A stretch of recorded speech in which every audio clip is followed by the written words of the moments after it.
आज हम आपको 2024 का 5वां सेट करने जा रहे हैं बेटा। और ध्यान रहे कि जो इस समय हम आपको बता रहे हैं इसी में से ही सब आपके बोर्ड परीक्षा में आना है। इसलिए जो 8 बजे हमारा वीडियो जाता है इसको आप अवश्य देखें, इसके बाहर से कुछ भी नहीं है बेटा। चलते हैं, शुरू करते हैं। लिखा बेटा, choose a correct option to answer the following questions. ठीक है, तो जितना यहाँ पर आपको हम समझा रहे हैं बेटा, इसको याद करो कि नहीं? याद करो और साथ में इसको लिख लिख करके कॉपी पर देखो।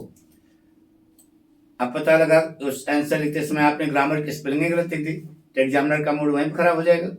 तो आप जो है जब तक इसका अभ्यास नहीं करेंगे लिख करके तो सब बेईमानी है, कोई फायदा नहीं है।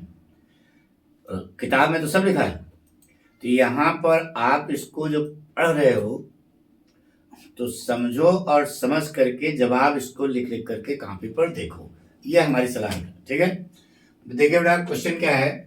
Government run by the representatives of the people, लोगों के प्रतिनिधियों के द्वारा जो सरकार चलाई जाती है।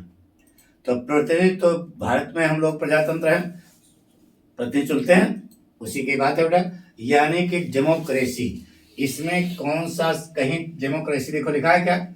ये देखो तीसरा लिखा है, ये आपका जवाब सही, डेमोक्रेसी। ब्यूरोक्रेसी माने अफसरशाही, ऑटोक्रेसी माने एक तंत्र यानी वही राजतंत्र, और एनार्ची माने क्या बताया था? अराजकता। ये कई बार आ चुका था, तो इसमें आपको क्या लगाना है? डेमोक्रेसी। कैसे लगाओगे, कैसे लिखोगे, यह हम आपको बता रहे हैं। आंसर नंबर 4 ग्रामर, इधर लिखना A. Government run by the representative of the people, ये लाइन यहाँ पर होनी चाहिए, यहाँ पे। ठीक है, वन वर्ड डेमोक्रेसी, ऐसे लिख देना, आपको नंबर मिलेगा बेटा। ठीक है, अगला क्वेश्चन देखिए। Choose a correct option to answer the following question. The phrase run down, run down माने होता है बेटा अस्वस्थ होना। अब देखिए इसमें अस्वस्थ होना कहीं अंग्रेजी लिखी है क्या? Running from the top floor to the ground floor of a building, नहीं, गलत है। Running from a hill top to the foot of a hill, ये भी गलत है। To be unable to run, दौड़ने में, ये भी आपका गलत है। To be in poor health, यही सही होता। रन डाउन माने होता है अस्वस्थ होना, तो to be in poor health, यही आपका जवाब क्या है? सही है। अब इसको कॉपी पर कैसे प्रस्तुत करोगे? ऐसे बी, इधर लिखो फ्रेज, उधर लिखोगे मीनिंग, ऐसे मीनिंग बता देना। तो इधर लिखोगे रन डाउन और to be poor in health, ये स्टाइल होता है। यानी यह क्वेश्चन है, ये मेरा जवाब है। इस प्रकार से आपको लिखना होगा। अगला क्वेश्चन देखिए। Choose a correct option to answer the following questions. The synonym of frank, frank माने स्पष्ट, क्लियर। तो अब बताइए यहाँ पर देखिए क्लियर की अंग्रेजी कहाँ है? कैंडिड है बेटा। क्या है? कैंडिड माने स्पष्ट। सेमलेस माने यानी कि जो शर्मिंदा ना हो। वाइड स्पोकन, ज्यादा बोल, फ्रेश माने मोर, यानी कि तीनों आपके गलत हैं। केवल सही क्या बेटा? कैंडिड। अब इसको कॉपी पर आप कैसे लिखते हो? ये देखो, इधर लिखना सी वर्ड सिनोनिम, इधर लिखना फ्रैंक और इधर लिखना कैंडिड, ये स्टाइल बेटा। पूरे के पूरे नंबर आपको मिलेंगे बेटा, 2 में 2 को, जितने नंबर का है सब पूरा मिलेगा। अगला देखिए बेटा, which word in this sentence is an error. यह एक वाक्य दिया गया है, इसमें आपको एरर खोजनी है, गलती। तो गलती बेटा ऑलवेज स्पीक ए ट्रुथ, ट्रुथ जो है यह एब्स्ट्रैक्ट नाउन है, एब्स्ट्रैक्ट नाउन है। गलती कहाँ है? आर्टिकल नहीं लगेगी, ए आपका गलत है, यानी यह जो है जवाब आपका सही है, ए। तो इसको ज्यादा खींचने की जरूरत नहीं है, इसको जो है आप जैसे लिखेंगे डी सेंटेंस ऑलवेज स्पीक ए ट्रुथ, गलती कहाँ है? ए, इधर एरर डालो, ए लिख दो, बस, और कुछ नहीं करना बेटा। इतने पर आपको खर्च नंबर मिलेगा बेटा। अगला क्वेश्चन देखिए बेटा। The antonym of better, good better best पढ़ा होगा, तो गुड बेटर एंटोनिम लिखना बेटा, यानी कि बेटर कौन सी डिग्री है? कंपैरेटिव डिग्री है। गुड माने अच्छा, तो बैड माने बुरा, तो बैड की कंपैरेटिव डिग्री क्या होती है आपको मालूम है? बैड की कंपैरेटिव डिग्री क्या होती है? वर्स्ट। ये आपका जवाब सही है। ठीक है, बेटर का एंटोनिम क्या होगा? वर्ड्स होगा। ठीक है, ऐसे लिखना ई, इधर लिखना बेटर और इधर लिखना वर्ड्स, ये देखो सही हो गया। नहीं समझ, इस प्रकार से आपको काम करना पड़ेगा। अब अगला क्वेश्चन देखिए, डायरेक्ट नेट वाला क्या लिखा, change any one of the following indirect speech. यहाँ पर दोनों में से केवल एक करना पड़ेगा, क्योंकि यहाँ लिखा रहता है एनी वन, तो आपको ज्यादा भरवाने की जरूरत नहीं है। देखिए बेटा, यह इंट्रागेटिव सेंटेंस है। हमने बताया था 4 काम करना है, रिपोर्टिंग वर्ब का वर्ब और कंजंक्शन, वाक्य को असर्टिव करके टेंस और पर्सन। तो यह इंट्रागेटिव सेंटेंस है। रिपोर्टिंग वर्ब के वर्ब को किसमें करोगे, आस्क्ड में। तो ही आस्क्ड में WH वर्ड को कंसन बना दोगे व्हाट, वाक्य को साधारण करोगे तो यहाँ स्टडीड हो जाएगा पास्ट इंफिनिटेंस। तो यह पास्ट, यह भी पास्ट। पास्ट का पास्ट क्या होता है, पास्ट परफेक्ट, तो हैड स्टडीड हो जाएगा, क्या हो जाएगा, स्टडीड। ठीक है, यू बदलेगा मी के अनुसार क्या हो जाएगा, आई had studied the previous day. Study का क्या होता है, द प्रीवियस डे लिख देना। ठीक है, बन गया।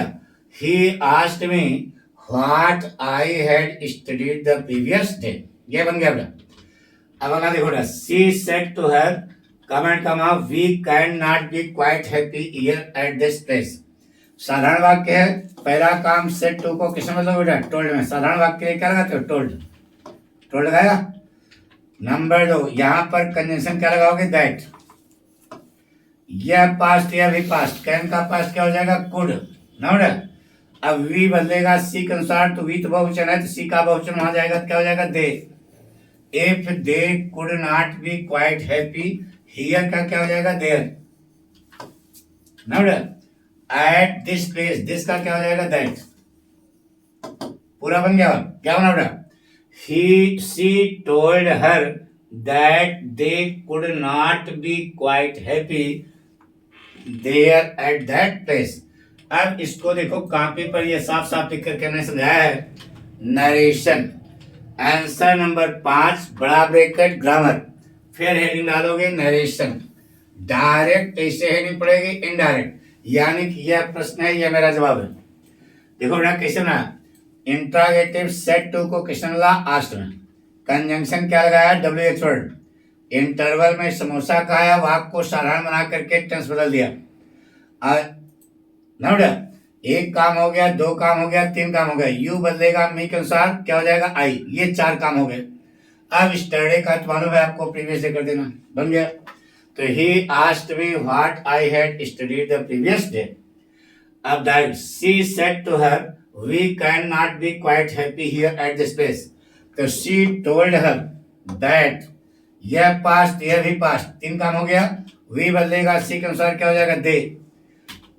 ये 4 काम कर लिया। तो इसके बाद फिर हियर का क्या कर दिया, देयर, और दिस का क्या कर दिया, दैट। बस बन गया। तो बन गया, she told her that they could not be quite happy there at that place। कोई कठिन है क्या, अब इससे सर नहीं आएगा, इसको ध्यान रखना। अब देखो बेटा, combine any one of the following as directed. Any one, केवल एक को जो है कंबाइन करना बेटा। His brother died, he heard the news, he fainted. ध्यान रहे, अब की बार आना है, ये पक्का आएगा सेंटेंस, से बता देना।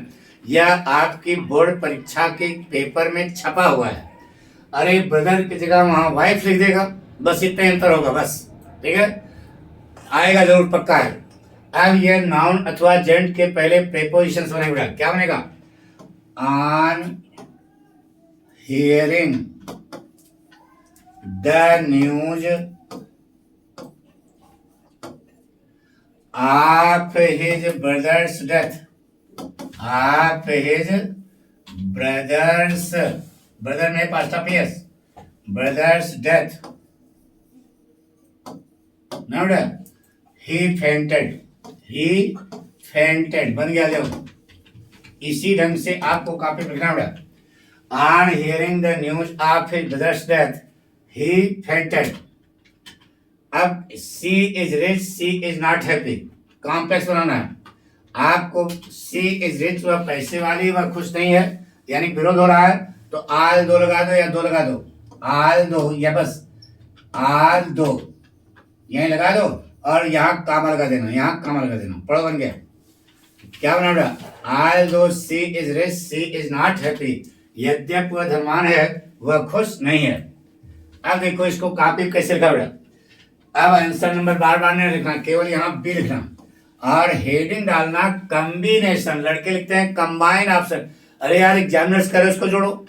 यहाँ पर हेडिंग पड़ेगी कॉम्बिनेशन ऑफ सेंटेंसेस। सेंटेंसेस दो तीन वाक्य हैं, एक वाक्य, दो वाक्य, तीन वाक्य, तीनों को जोड़ करके क्या बनाना है, सिंपल बनाना है। बन गया बेटा। On hearing the news of his brother's death, ये देखो लिखा है, वहां दिखने में समझ नहीं आ रहा है, यहाँ समझ आ रहा है नहीं।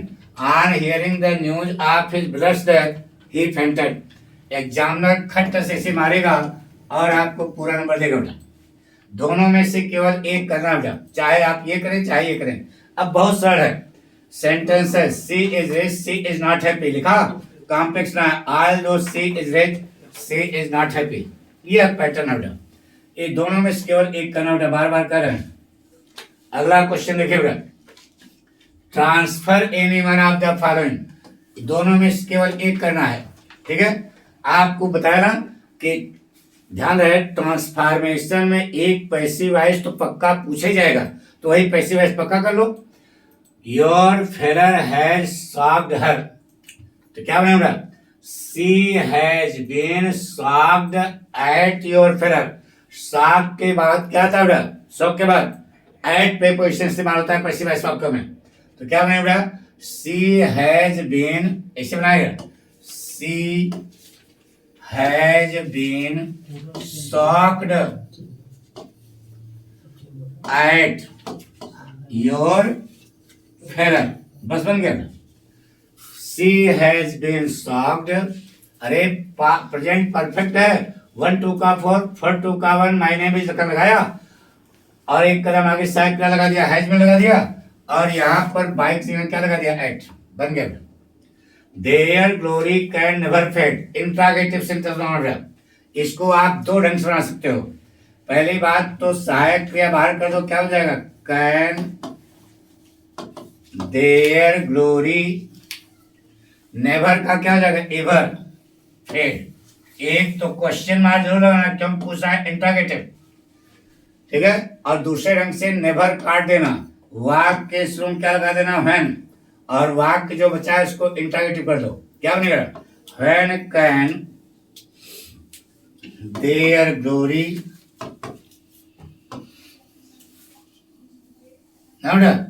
फेड, बन गया। ले इस प्रकार से आपको बनाना पड़ेगा। दो ढंग से, दोनों में से क्या लिखा, दोनों ने लिखा। एक बनेगा बेटा can their glory ever fade, और दूसरा बनेगा when can their glory fade. अब इसको आप कॉपी पर कैसे लिखोगे, देखो इधर हेडिंग डालोगे सी, लिख रहा ना, ट्रांसफॉर्मेशन ऐसे लिखना, ट्रांसफॉर्म ना लिखना। ट्रांसफॉर्म माने रूपांतरण करो, इंपरेटिव सेंटेंस रहेगा। ट्रांसफॉर्मेशन हेडिंग है, active passive, your failure has shocked her, she has been shocked at your failure, यही बताया था। खट मारेगा एग्जामिनर और आपको पूरा नंबर देगा। असर्टिव है, their glory can never fade, assertive है। अब इसका इंट्रोगेटिव बनाना है, सहायक क्रिया बाहर कर दो, नेवर को इवर में कर दो। सहायक क्रिया बाहर कर दो, नेवर को इवर में, क्वेश्चन मार्क लगा दो, सही हो जाएगा। अथवा नेवर काट करके वाक्य के शुरू में हन लगाना और सहायक क्रिया कर्ता के पहले कर देना। इस प्रकार से प्रस्तुतिकरण होना चाहिए, ठीक है। और आप जो लिख रहे हो सब अच्छा समझ रहे हो, अच्छी बात है। अगला देखिए बेटा, correct any one of the following sentences are directed.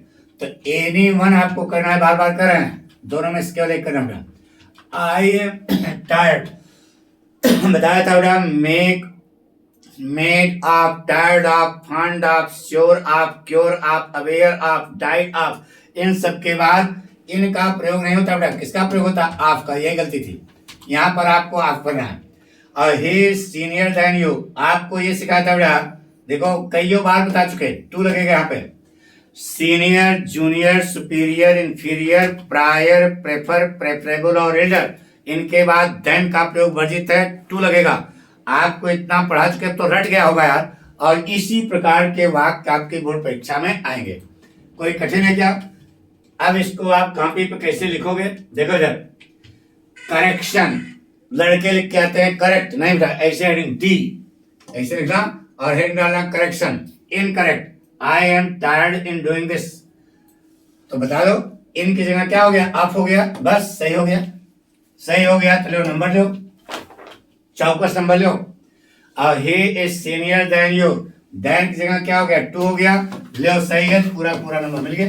ठीक है, लेकिन दोनों में से केवल एक ही करना बेटा, और नहीं तो आपका टाइम किल होगा। अगला देखिए बेटा, इफेक्ट माने बुरा प्रभाव और इस इफेक्ट माने सुखद प्रभाव। चेक माने रोकना और चेक को नहीं देते हो पैसे वाली चेक।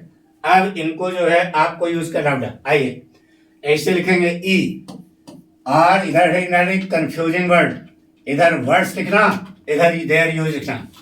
इफेक्ट देखो बराबर, स्मोकिंग अफेक्ट्स आवर हेल्थ, धूम्रपान हमारे स्वास्थ्य पर बुरा प्रभाव डालता है। वहां पर इफेक्ट्स का अर्थ बुरा प्रभाव है, इसका मतलब आपका यह जवाब सही है। ठीक है, अब आइए, इफेक्ट माने सुखद प्रभाव। The medicine had a good effect on him, अच्छा प्रभाव डाला, सही हो गया, पक्का है, आपको नंबर मिलेगा। लेकिन दोनों जोड़ों में से केवल एक करना बेटा। इधर लिखा है check, please check my copy, कृपया करके मेरी कॉपी चेक कीजिए, जांचिए। सही है, बिल्कुल सही बेटा। चेक, ही पेड मी बाय चेक, उसने चेक के माध्यम से मुझे पेमेंट किया। सही है, आपको पूरा पूरा नंबर मिला। इस प्रकार से आप अच्छे ढंग से लिखेंगे बेटा।